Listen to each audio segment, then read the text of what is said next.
Franck Ferrand sur Europe 1, au cœur de l'histoire. C'est mardi que le film aux 4 Oscars, Le discours d'un roi, sort en DVD et Blu-ray. L'occasion pour Franck Ferrand de revenir sur la personnalité timide et méconnue du roi George VI sur Europe 1. Bonjour Franck. Bonjour Julia, bonjour à tous. George VI était le père, vous savez, de l'actuelle souveraine Elisabeth II. Or, sa mémoire était presque oubliée jusqu'à la sortie de ce beau film de Tom Hooper, où le rôle du roi est interprété par Colin Firth. Le film est d'abord l'histoire d'une amitié mise au service d'un combat personnel, mais c'est aussi une plongée dans une époque et dans un milieu tout à fait passionnant. Et dans la deuxième partie de l'émission, vous recevrez Bruno Kras, le monsieur cinéma d'Europe 1, ainsi que 2 historiens spécialistes de la Grande-Bretagne et de sa monarchie. Oui, une monarchie britannique qui n'en finit pas de faire rêver le monde entier. Le récent mariage princier l'a prouvé.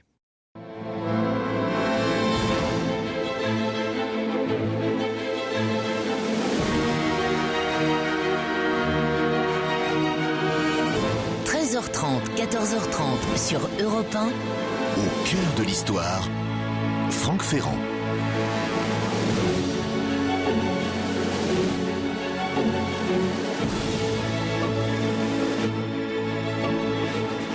Décembre 1895. Cela fait 34 ans que la vieille reine Victoria, impératrice des Indes, porte le deuil.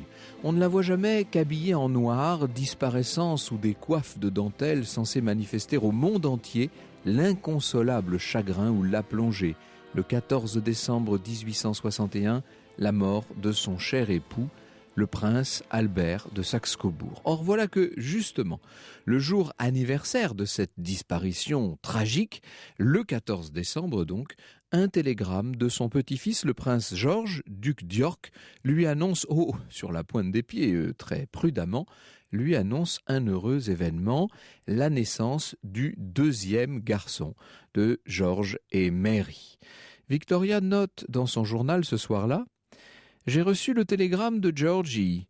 Son premier sentiment a été de regretter que le cher enfant soit né un si triste jour. J'ai, moi, celui qu'il est possible que ce soit une bénédiction pour le cher petit garçon et que, peut-être, on peut regarder cela comme un cadeau de Dieu. » Eh bien, finalement, Victoria est bien disposée. Évidemment, on prénomme le bébé Albert. Pour ses proches, désormais, il sera Bertie.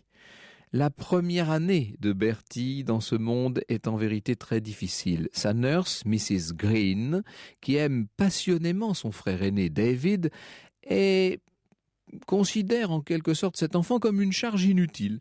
Elle le sous-alimente, elle ne lui donne aucune affection. Or, de son côté, sa mère, la princesse Mary, n'est pas du tout maternelle. Elle ne remarque pas que cette femme est particulièrement négative à l'égard de son enfant. Sa survie, Bertie ne la devra qu'au dévouement inespéré d'une autre nurse, la nurse en second si vous voulez, Lala. C'est elle qui va oser braver tous les interdits de l'Angleterre victorienne pour aller dénoncer la folie de Mrs. Green. On peut dire qu'il était temps parce que vraiment la méchante fée était allée assez loin dans les mauvais traitements qu'elle infligeait au 2e fils de George et Mary. Cette méchante fée est immédiatement priée de faire ses bagages et désormais c'est Lala qui, avec le concours du valet Finch, veillera sur l'enfance des petits princes David et Bertie. La princesse Mary de Teck, duchesse d'York, a épousé le prince George en 1893. Il faut savoir qu'elle avait d'abord été fiancée à son frère aîné, qui est mort prématurément. Elle forme avec le duc d'York un couple dont on peut dire qu'il est un bon couple, c'est un couple aimant, mais je vous l'ai dit, elle n'a aucune fibre maternelle. Quand ses enfants sont malades, elle ne se déplace même pas jusqu'à la nurserie pour les voir. Elle craint la contagion. Le couple princier vit dans un cottage appelé York's House à Sandringham, au nord de Londres. C'est tout près du château où résident les parents de George, le prince de Galles, Édouard, et son épouse Alexandra. Et l'on peut dire que dans cette maison, la vie est relativement harmonieuse. Un petit frère naîtra bientôt, Harry Orr. En janvier 1901, c'est la reine Victoria qui vient à mourir. Le prince Édouard devient roi sous le nom d'Édouard VII. Quant à George, c'est-à-dire le père du petit Bertie, c'est lui qui désormais est prince de Galles, c'est-à-dire l'héritier du trône. George et Mary vont bientôt entreprendre un long périple autour du monde pour se faire connaître de tous les sujets britanniques. Ils laissent leurs enfants aux soins de leurs grands-parents, le nouveau roi et la nouvelle reine. Ça, c'est plutôt une bonne nouvelle pour David et Bertie, car en vérité, Édouard et Alexandra sont des grands-parents gâteaux. La première institutrice de Bertie, Miss Brica, est une Alsacienne. Elle initie ses jeunes élèves royaux ou princiers aux joies du français et de l'allemand. Mais le grand-père et la grand-mère, en fait, sont là plutôt pour adoucir le régime des études. David le racontera plus tard dans ses mémoires. Quand mes grands-parents n'avaient pas d'invités à déjeuner, écrit-il, ils aimaient nous voir jouer bruyamment dans la salle à manger. Il nous était facile, dans cette atmosphère familiale, d'oublier que Miss Brica nous attendait là-haut avec ses manuels de français et d'allemand. Si nous nous faisions attendre trop longtemps, elle venait timidement nous prévenir. La plupart du temps, ma grand-mère lui faisait signe de sortir. Quant à mon grand-père, tirant sur son cigare, il ajoutait d'un ton rassurant « C'est bien, laissez-nous les enfants encore un peu ». Mais ces vacances ne durent évidemment pas toujours.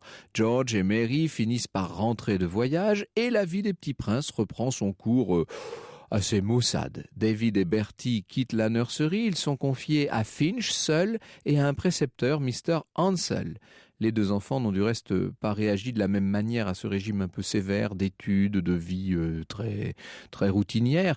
David, de son côté, qui s'est toujours senti aimé, même par la terrible Mrs. Green, David est d'un naturel enjoué, décontracté, tandis que Bertie reste introverti, maladivement timide. Il bégaye en public, il lui arrive même de piquer des colères noires.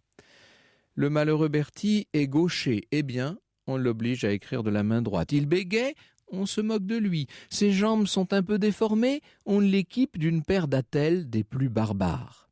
Évidemment, il n'a de tendresse à attendre ni de sa mère, la princesse Mary, de plus en plus distante, ni de George, qui ne songe qu'à faire de ses fils des marins. Ils vont d'ailleurs entrer tour à tour au collège d'Osborne, puis de Dartmouth, et c'est le bizutage, les brimades en tout genre qui sont monnaie courante dans ces collèges anglais et qui n'arrangent pas la situation du jeune Bertie. À 14 ans, il ne peut toujours pas articuler convenablement une phrase. Il est dernier de la classe et malgré son rang de prince, il est devenu le souffre-douleur de ses camarades qui l'ont surnommé la sardine. La seule chance de cet adolescent relégué, c'est son jeune médecin, Louis Craig, qui se prend de pitié pour lui et bientôt d'affection et qui va le soutenir comme il peut. Bertie lui en sait gré, Louis Craig sera son premier ami dans la vie, d'autres viendront plus tard et parmi ses amis il y aura évidemment l'orthophoniste Lionel Logue, révélé par ce film Le discours d'un roi. Les deux frères, David et Bertie, sont malades en même temps des oreillons. C'est une affection grave à l'époque et qui laissera des séquelles à David.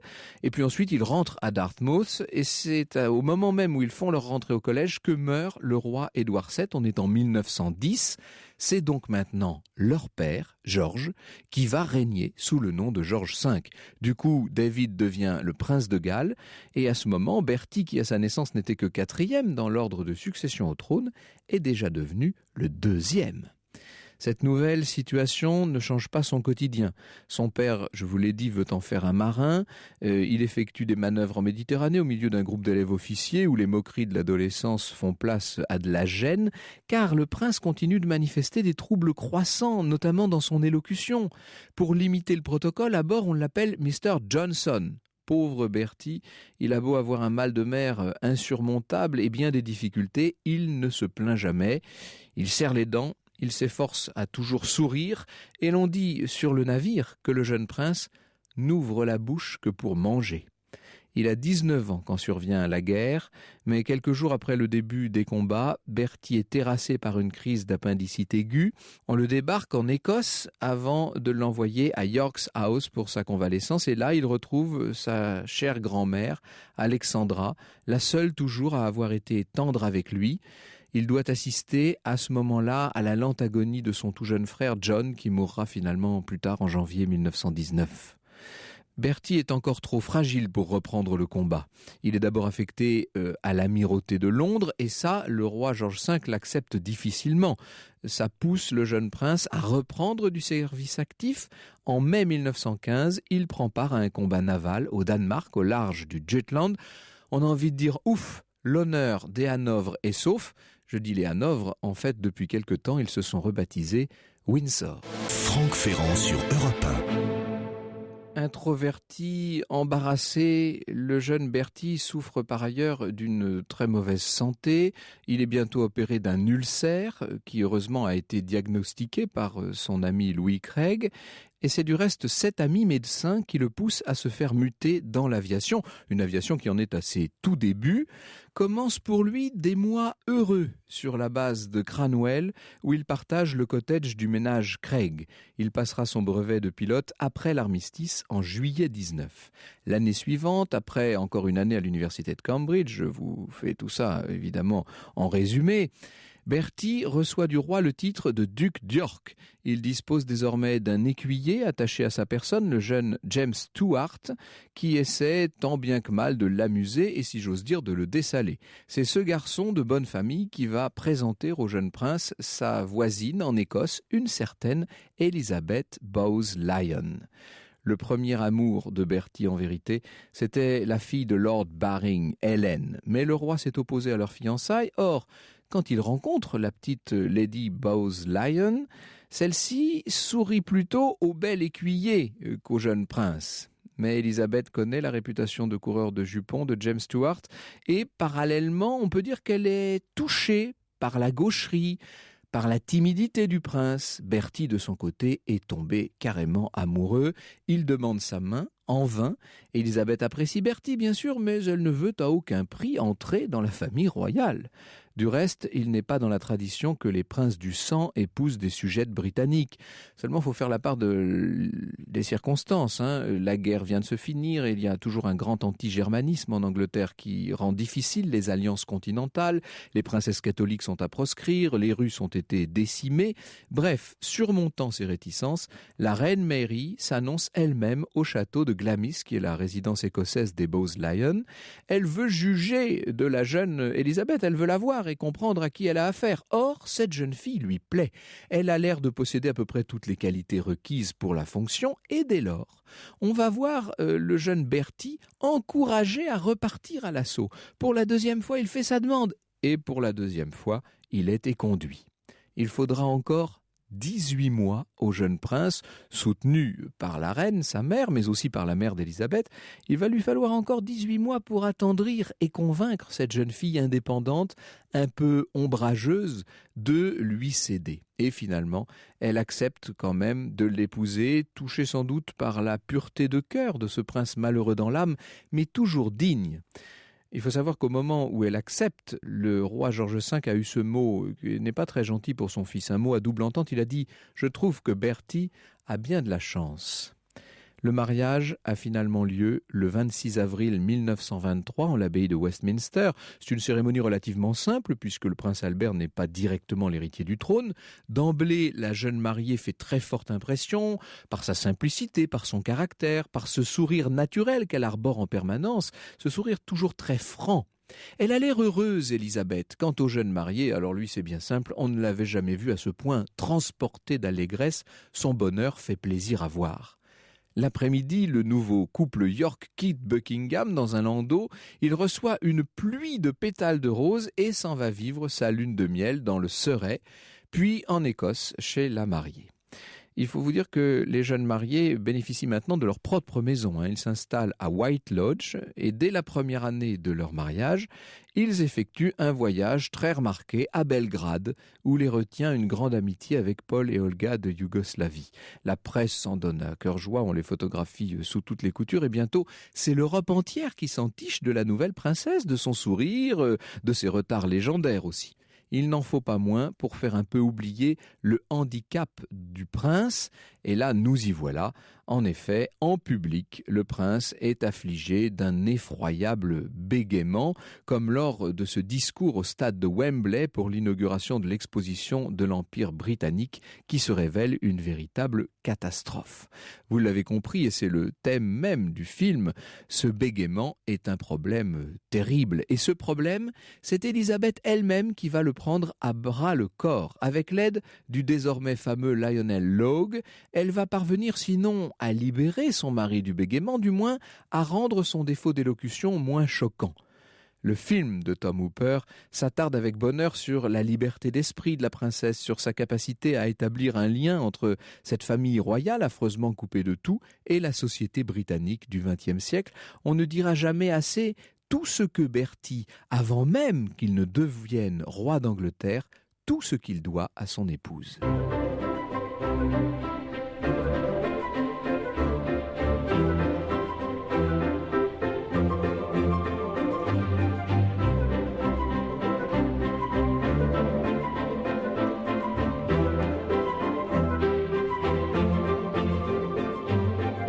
Un extrait de la bande originale du film Le discours d'un roi de Tom Hooper. Le 21 avril 1926, c'est la naissance du premier enfant du couple York, une petite fille qui se prénomme comme sa mère, Élisabeth. Elle est 3e sur la liste de succession au trône.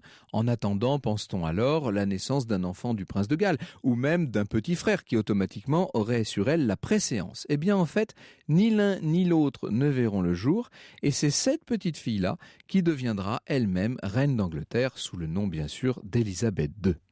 Lilibet, comme on l'appelle dans la famille, a pour parrain le roi George V et le vieux duc de Connaught, le frère du roi Édouard VII, et pour marraine, ses 2 grands-mères. Il faut savoir que dans la religion anglicane, on peut avoir comme ça plusieurs parrains et marraines. Ce qui est étonnant et qu'il faut souligner, c'est le côté soudainement affectueux de George V et de la reine Mary, qui, avec leurs propres enfants, s'étaient autrefois montrés si distants. Eh bien, les voilà maintenant qui se confondent en cajolerie pour leur petite fille Élisabeth. Et ils sont également très tendres avec sa petite sœur Margaret, qui va naître le 22 août 1930.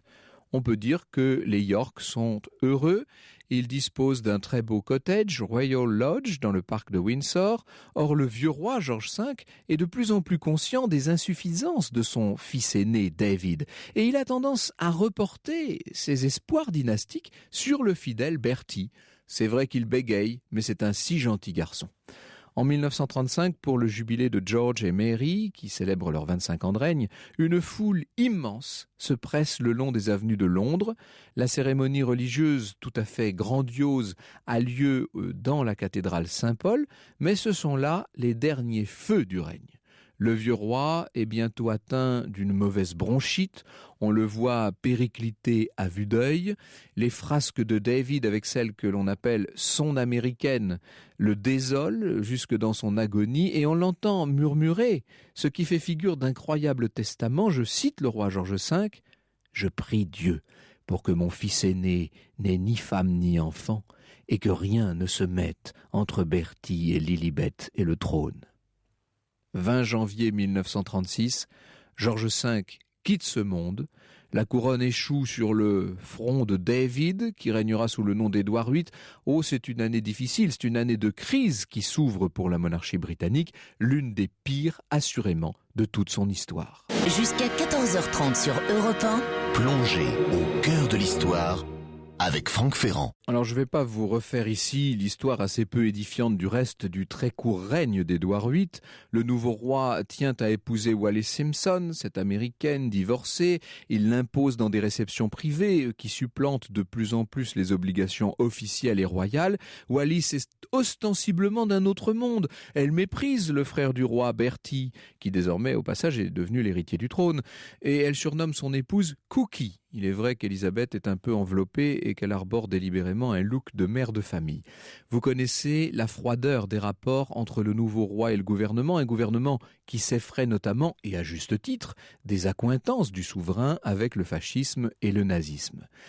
Quant à Bertie, eh bien, Bertie est à la fois outré par l'indignité de son frère aîné, son incapacité à prendre la mesure des responsabilités qui lui incombent, et en même temps terrifié à l'idée de devoir lui succéder, dans l'hypothèse chaque jour moins improbable où il viendrait à quitter le trône. Or, c'est bien connu, la peur n'évite pas le danger, et finalement, le 10 décembre 1936, le jeune roi finit par abdiquer. Bertie Albert, le bègue, introverti, à son corps défendant, devient donc roi d'Angleterre. Il va régner sous le nom de George VI.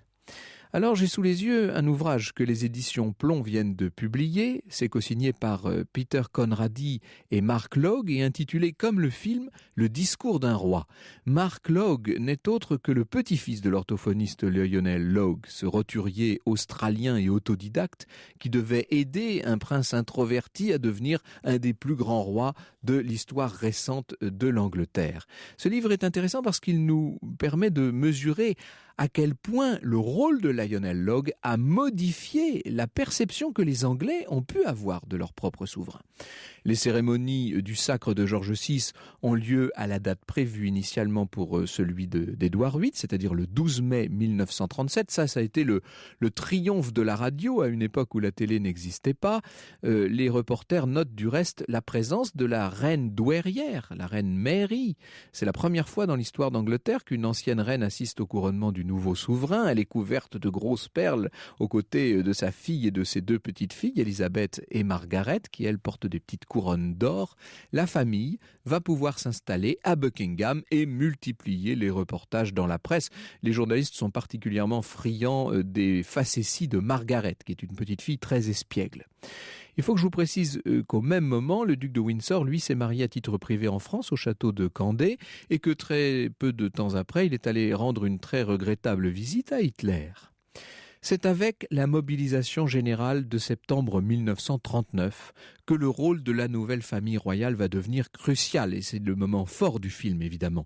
Au moment du Blitz, on presse la reine Elisabeth d'envoyer ses filles à l'abri au Canada. « Les enfants ne partiront pas sans moi, dit-elle, et moi je ne partirai pas sans le roi, et le roi ne partira jamais. » On connaît le rôle magnifique, extraordinaire du roi George VI et de son épouse pendant ces épreuves de la Deuxième Guerre mondiale. La reine, toujours à quatre épingles, va visiter les quartiers difficiles, les quartiers qui viennent d'être bombardés. On peut dire que la famille est très proche de ces sujets et l'on comprend qu'au moment de la victoire, en 1945, la liesse ait été grande pour acclamer cette famille royale, à commencer par la princesse Elisabeth qui a 19 ans et Margaret qui en a 15. En privé, l'ambiance au sein de la famille royale est perturbée par l'amour éperdu que l'aînée Élisabeth voue depuis quelques mois maintenant à son cousin Philippe de Grèce et de Danemark. Les deux jeunes gens se sont beaucoup plu tout de suite, c'est ce qu'on peut appeler un coup de foudre. Ils ont décidé de se marier, seulement le roi et la reine trouvent leur fille bien trop jeune et ils trouvent aussi, entre nous soit dit, le jeune prince un peu trop désargenté. Seulement là, Lilibet tient bon. Elle se crispe et elle finit au cours d'un voyage en Afrique du Sud par obtenir gain de cause. Finalement, les fiançailles d'Élisabeth et de Philippe sont annoncées pour le 10 juillet 1947. Le mariage aura lieu le 20 novembre de la même année. Ces réjouissances ne parviennent pas à masquer pour autant la fatigue du roi. Le roi George VI décline de jour en jour. Il est atteint d'un cancer des poumons et même si ça ne se sait pas encore partout, tout le monde peut constater qu'il est de plus en plus mal.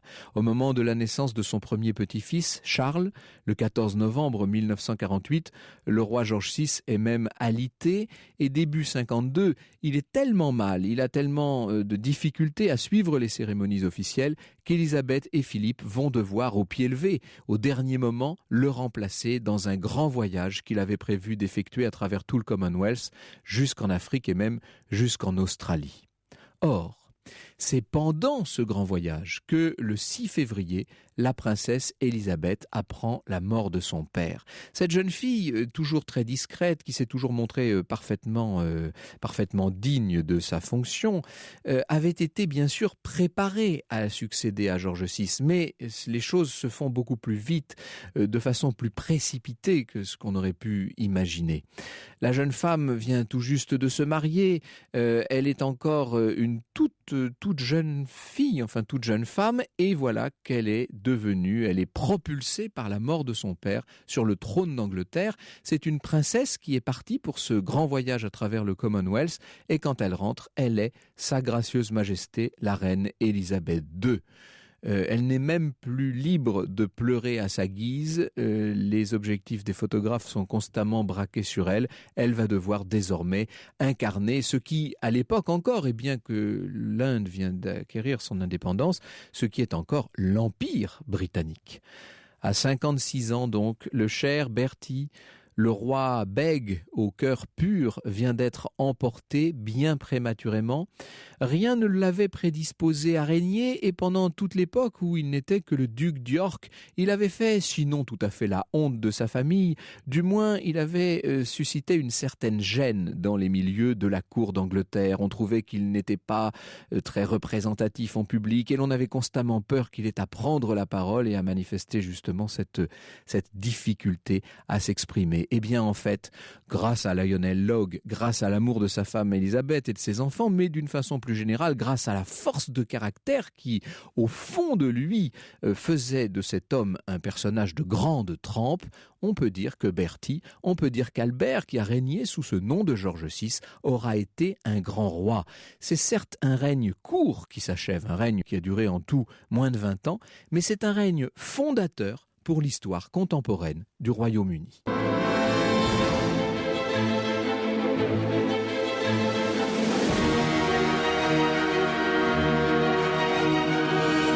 13h30, 14h30 sur Europe 1. Au cœur de l'histoire, Franck Ferrand.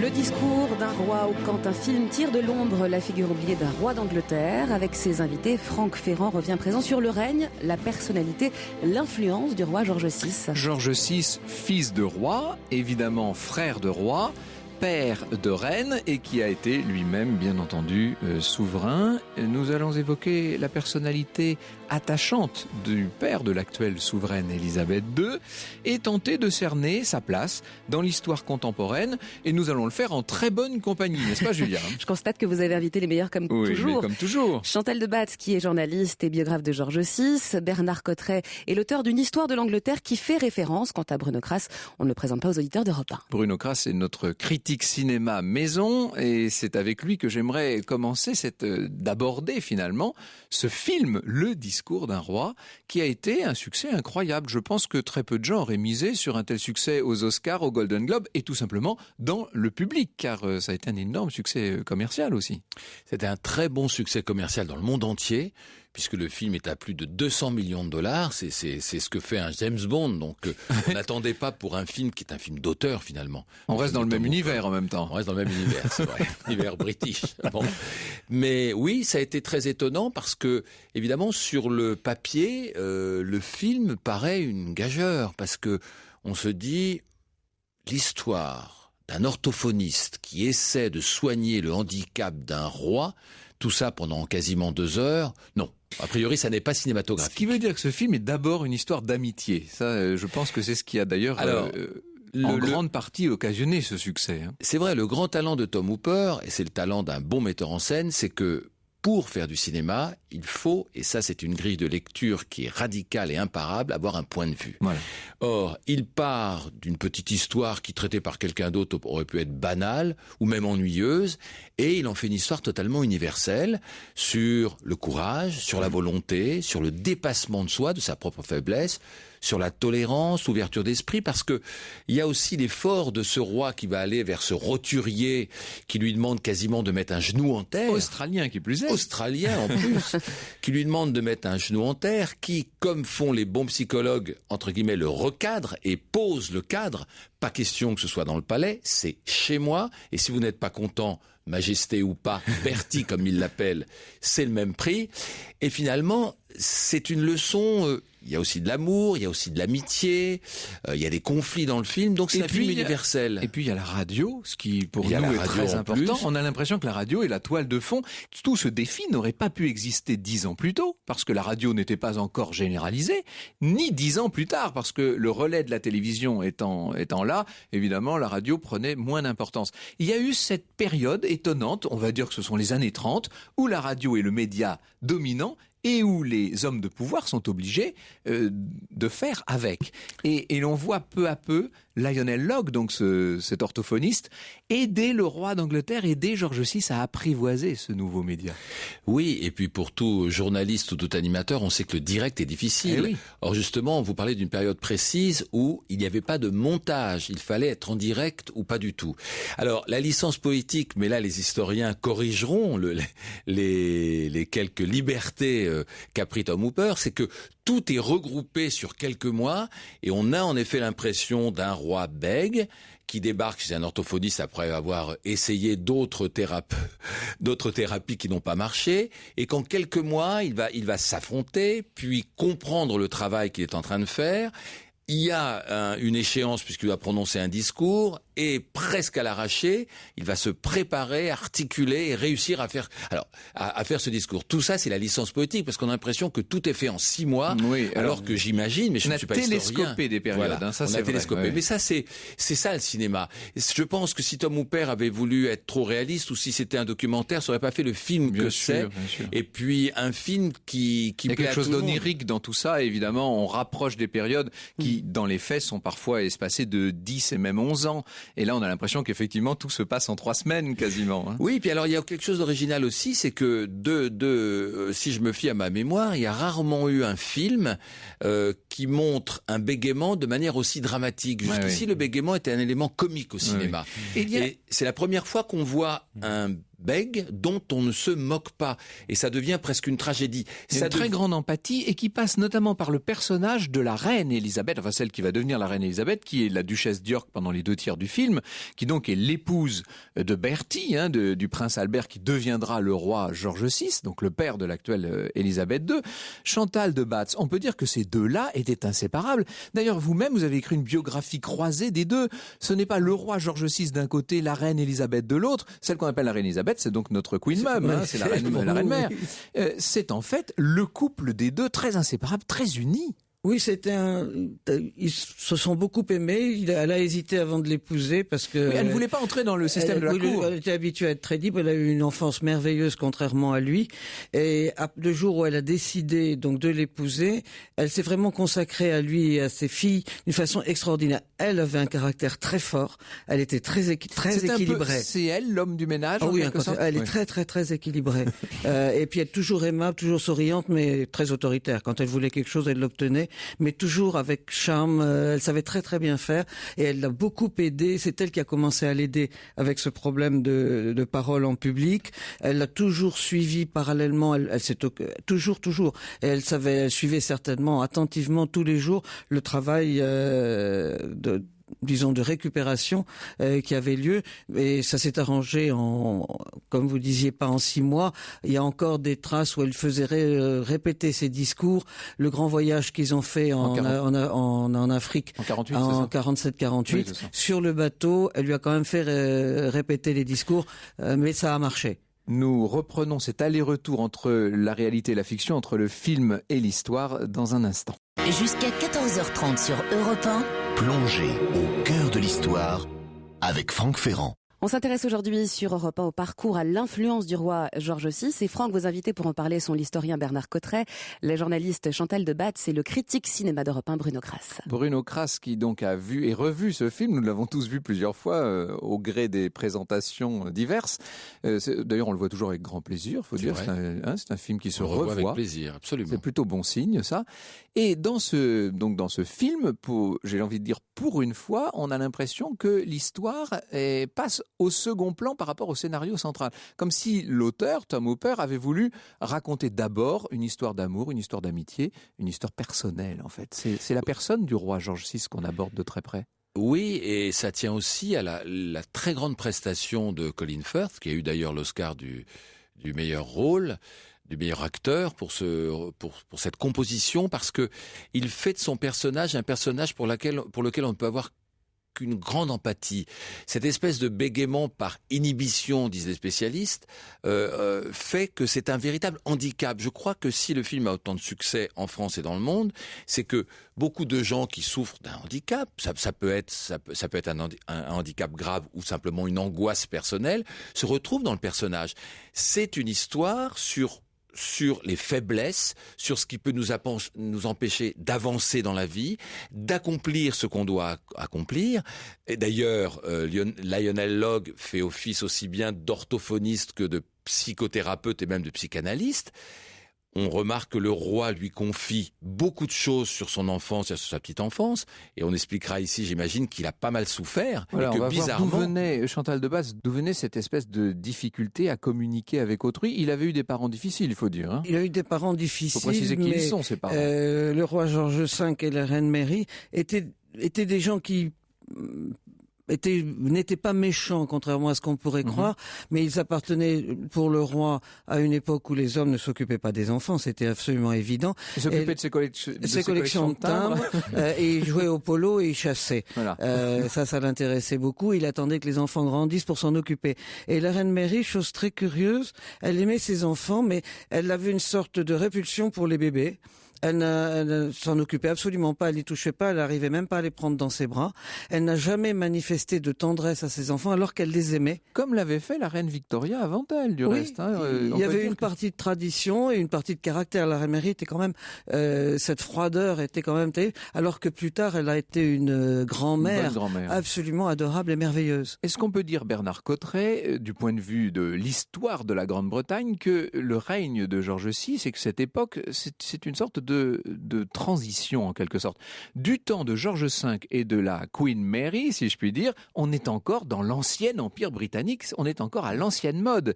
Et puis, avec Elizabeth Bowes-Lyon, qui donc va devenir la reine Elisabeth, et le roi Georges VI, avec leurs deux filles, Elisabeth et Margaret, que nous connaissons bien, on a l'impression qu'on entre dans la modernité, on peut dire ça. Ce qui est extraordinaire, c'est effectivement l'évocation de l'Empire qui est constante dans ce film. Et quand on sait qu'un film nous parle à la fois d'une certaine période à laquelle se déroule l'action et en même temps de l'époque à laquelle il est tourné, on s'aperçoit qu'il y a une part de nostalgie, j'allais dire, dans cette évocation de l'Empire, parce que quand on en parle en 2010, en 2011, évidemment, il s'agit d'une réalité qui est en grande partie une réalité du passé, mais pas totalement, il faut tout de suite corriger, parce que véritablement, ce qui soude cet Empire encore à l'heure actuelle, c'est la couronne. Et on a effectivement ici cette prise en charge directe par la personnalité du roi, d'une mission impériale et d'une mission, j'allais dire, universelle. Et ce qui m'a étonné personnellement, je me tourne vers les spécialistes du cinéma qui sont ici, ce qui m'a étonné personnellement, c'est le succès de ce film, non pas en Angleterre, non pas dans le Commonwealth, ou dans le monde anglophone en général, les États-Unis compris, parce que ça on s'y attendait, mais c'est la réussite de ce film extraordinaire dans un pays comme la France. Et quand j'ai vu le film, je me suis dit, oh là là, c'est terriblement British, est-ce que les gens qui sont là vont comprendre? Eh bien, ils ont tous compris, ce qui montre que la culture anglaise a su devenir d'une certaine façon universelle. Et je voudrais dire que ce qui est derrière, en arrière-plan de toutes ces scènes sur le roi, c'est un grand théâtre anglais, qui est le théâtre élisabétain, qui est le théâtre de Shakespeare, dans lequel précisément les rois sont en permanence disloqués entre leur appartenance à l'humanité commune et puis leur mission forte, leur mission patriotique. Vous nous dites que c'est un film shakespearien. C'est un film shakespearien et c'est pour ça que nous le regardons avec autant de plaisir. Alors, d'un point de vue très historique, on a donc la description d'une période, et comme vous l'avez dit, c'est la couronne qui est au cœur, avec une crise quand même, une crise dynastique majeure. On a longuement, ici même, dans cette émission, évoqué, bien sûr, l'abdication du roi Édouard VIII, qui était le frère aîné, le David de la famille, le frère aîné de Bertie. C'est une abdication que l'on a longtemps imputée aux amours du roi à sa liaison avec une américaine divorcée, Wallis Simpson. En réalité, ce roi Édouard VIII ne pouvait pas se maintenir sur le trône d'Angleterre. Il gênait tout le monde, à commencer par le gouvernement, Bernard Cotteret. Heureusement qu'il est parti. Il a eu le bon goût de partir. Il a eu le bon goût de partir à temps, si j'ose dire. Et vous savez, le premier voyage qu'il a accompli à ce moment-là, c'est dans l'Allemagne nazie, je crois qu'il faut le dire aussi. C'est là que j'ai envie de dire que ce film, si je voulais en donner une espèce d'explication un peu psychanalytique... Oh mais oui, allez-y. Si vous me permettez, je dirais que c'est un acte manqué. C'est-à-dire qu'effectivement, on voit le roi sauver la mise, sauver le pays, sauver l'Empire, alors que la réalité est évidemment plus complexe et que derrière Georges VI, je veux dire, il y a tout un pays qui a été admirable pendant la guerre et qui a su résister au nazisme. Mais on a l'impression que le roi condense dans le fond tout ce qui va être l'attitude de résistance des Britanniques pendant la guerre. C'est-à-dire qu'il le plie mais ne rompt pas. Il est à la fois très fragile dans l'apparence et notamment dans son élocution tellement difficile. Et à côté de ça, quel roc, quelle fermeté foncière, appuyé sur une grande notion de la continuité. Ça, c'est quand même très british aussi, la continuité. Ça, c'est terriblement britannique, comme ce mélange, effectivement, de fragilité et de force. Vous savez, c'est ce qu'on apprenait dans des écoles, des public schools d'Angleterre. On disait aux enfants, on le dit encore, il faut avoir du courage. Et l'expression qu'on utilise en anglais, c'est stiff upper lip. C'est-à-dire, ne pleure pas, mon fils. L'histoire sur Europe 1, c'est avec Franck Ferrand.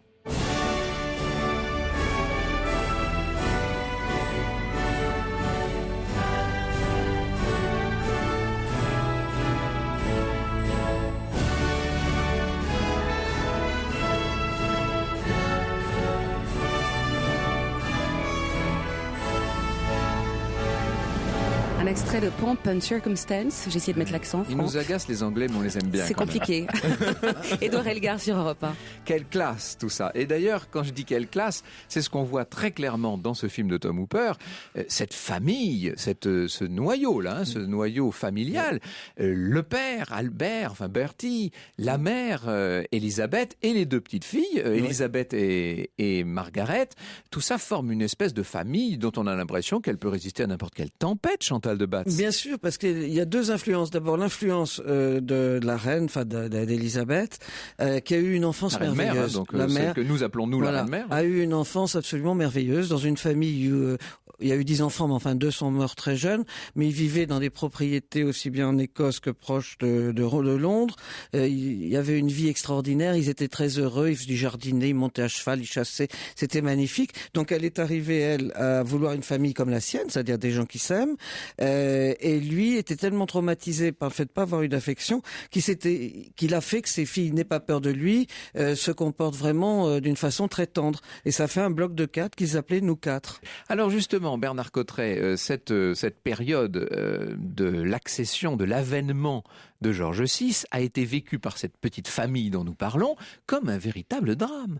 C'est inouï parce que voilà un prince qui a priori pas grand-chose destiné à la couronne, qui se retrouve parce que son frère abdique volontairement, cas unique dans l'histoire d'Angleterre, il se retrouve sur le trône d'Angleterre et au lieu d'être heureux, si je puis dire, sa femme, ses enfants, tout le monde est effondré de ce redoutable honneur. En fait. Il était duc d'York, c'est-à-dire qu'effectivement, il venait après son frère aîné à la succession, pas par ordre, et je suis pas du tout sûr qu'il était enchanté au départ à cette perspective. C'est le moins compliqué. Ceci dit, il fallait bien assumer, et il a assumé, je crois, avec un courage extraordinaire, d'autant plus qu'il avait ce bégaiement, ce handicap physique qui était difficile et psychologique qui était difficile à vaincre, et je crois que c'est tout à fait extraordinaire. Mais ce qu'il y a derrière aussi, et là les personnages sont un petit peu estompés dans le film, s'il y avait une critique à faire à ce film, ce serait celle-là, c'est qu'il y a quand même d'autres acteurs, en particulier les acteurs acteurs politiques. Il y a un très grand acteur politique que l'on voit à peine dans le film. C'est Churchill. Oui, c'est Winston Churchill qui quand même a été le plus vigilant à cette époque-là. Il y en a un autre, évidemment, on préfère ne pas le voir trop, qui est Neville Chamberlain, le Premier ministre, l'homme au parapluie, l'homme de Munich. Et on sent dans le fond que ce film s'arrange pour tout centrer sur la personne du roi, alors qu'évidemment le roi règne, le roi gouverne, mais il n'est jamais seul. Est-ce que cela mis à part, Bernard Cotteret, vous trouvez que le film est fidèle à ce qu'on peut savoir de l'histoire? Moi, je trouve que ce film est très bien fait et que effectivement, alors on a condensé en quelques minutes pour nous, en quelques années pour le film, des scènes qui se déroulent dans la durée. Évidemment. Bon. Mais ceci dit, c'était absolument inévitable. Autrement, on ne fait pas de cinéma. Et je pense que c'est tout à fait fidèle. La seule chose, effectivement, c'est que ça n'est pas non plus un film contre le tabac. On aurait pu pousser un peu les choses. Donc c'est suggéré, mais de façon discrète, parce que c'est quand même pas le centre même du film. Et je crois que l'héroïsation du roi ne devra pas faire oublier quand même l'aspect collectif de cette épopée. Et en ce qui concerne Mrs. Simpson, personnellement, j'ai pas une sympathie débordante pour elle. Vous me pardonnez. Je sais qu'elle était courtisée à la même époque par von Ribbentrop, qui était à Londres. Bon, je crois quand même qu'elle a un petit peu, laissé prise à certaines rumeurs. Oui. Le film a donc une base historique incontestable. Ce qu'on peut dire, c'est que du point de vue des costumes, des décors, du protocole, tout ça est impeccable. Les Anglais savent faire ce que nous ne savons en gros plus faire. Je ne citerai pas la dramatique en question, pour employer un terme un peu ancien, mais je viens de voir récemment un film qui vient d'être fait où l'on met Napoléon III en scène, et une personnalité s'adressant à Napoléon III lui dit « Et vous, votre Altesse ?» Enfin bon, on est dans le n'importe quoi. On se dit, mais où sont... Et les Anglais, eux, savent faire. C'est quand même assez magnifique, ça, Bruno Kras. D'où vient ce know-how, ce savoir-faire? Je ne sais pas, mais toujours est-il que c'est vrai, puisque vous le mentionnez, que dans The Queen de Stephen Frears et dans le discours d'un roi de Tom Hooper, Tom Hooper, les décors sont magnifiques. Et même s'il n'a pas pu tourner dans les lieux où se sont passés les faits, il a choisi des châteaux, des extérieurs qui sont très beaux. Il y a ce stade au début dans lequel il fait son premier discours où il bégait encore. Donc de toute façon, il y a un soin de reconstitution, costume, décor, qui est discret en plus, qui fait pas le côté la calèche qui passe dans le champ, voilà, pas du bien tout, fait, avec des figurants crinoline, pas du tout. C'est bien fait, c'est sobrement fait, mais c'est juste. Bravo à vous trois d'avoir éclairé notre lanterne sur ce film Le discours d'un roi de Tom Hooper. Je crois qu'il est temps d'accueillir Faustine Bollard. Bonjour Faustine. Bonjour Franck, bonjour à tous. Pour finir cette nouvelle semaine, on va parler pendant 1 heure du divorce et de son aspect extrêmement contagieux. Une étude américaine a démontré que chez les couples dont un proche a divorcé, la probabilité d'une séparation dans les 2 années qui suivent augmente de 147%. Une donnée importante qui va nous permettre de chercher à comprendre s'il existe oui ou non une épidémie de séparation de couple. Alors venez nous dire comment vous avez vécu la rupture de vos proches. Est-ce que ce divorce vous a fait douter de votre propre union? La séparation a-t-elle traumatisé vos parents? Faustine.europe1.fr pour tous vos témoignages, Franck. Merci Faustine. Et nous, à lundi, Julia, pour de nouvelles aventures.